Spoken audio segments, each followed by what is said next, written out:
Hi guys! Tara at samahan niyo ulit kami mag-overnight. Andito nga pala kami sa Adsman Alsura Beach. Medyo ngongo nga ako dahil masama yung pakiramdam ko ngayon. First time ko nga pala mag-overnight dito. Kaya habang hinihintay namin yung iba namin kasama, sinimulan na nga pala namin magbabaga ng uling para makapagsimula na nga din kami makapag-ihaw ng baboy. Sinimulan na nga pala nila mag-ihaw dito at habang si Parko ay kumakain ng turon. Thursday nga pala nang nagpunta kami dito dahil kinabukasan Friday walang mga pasok. Alas 10 na nga pala kami nakarating dito. Medyo late na at puno na masyado yung area. Kaya dito kami napunta sa dulo. Kahit papano may space pa naman kami dito. Dami nga pala nilang dalang pagkain. Akala mo ang dami namin. 2 kilo ata yung baboy na inihaw namin. Medyo na parami nga dahil ngayon na lang ulit kami nakapag-ihaw-ihaw. Dito nga ay dumating na yung iba naming mga kasama. Tuwa na muna habang nagluluto pa sila. Ang dami nga din nilang mga dalang pagkain. May manok at talong din silang dala para ihawin at may mga dala din silang mga gulay na niluto na nila. Inihaw na nga agad namin yung talong na dala nila. Ang sarap at talagang mapaparami na naman tayo ng kain nito.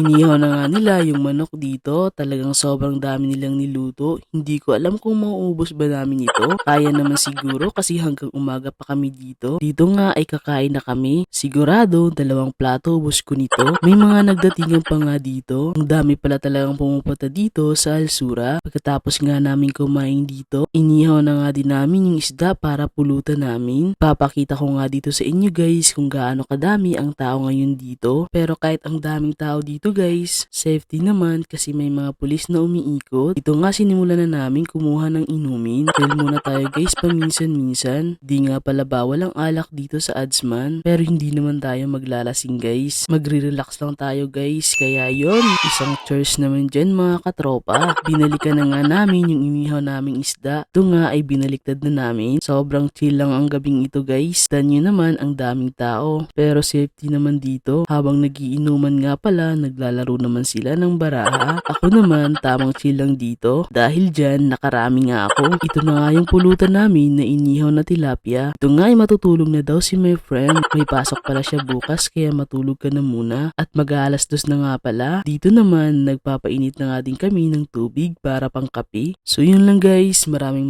salamat sa panonood. Ingat po kayo.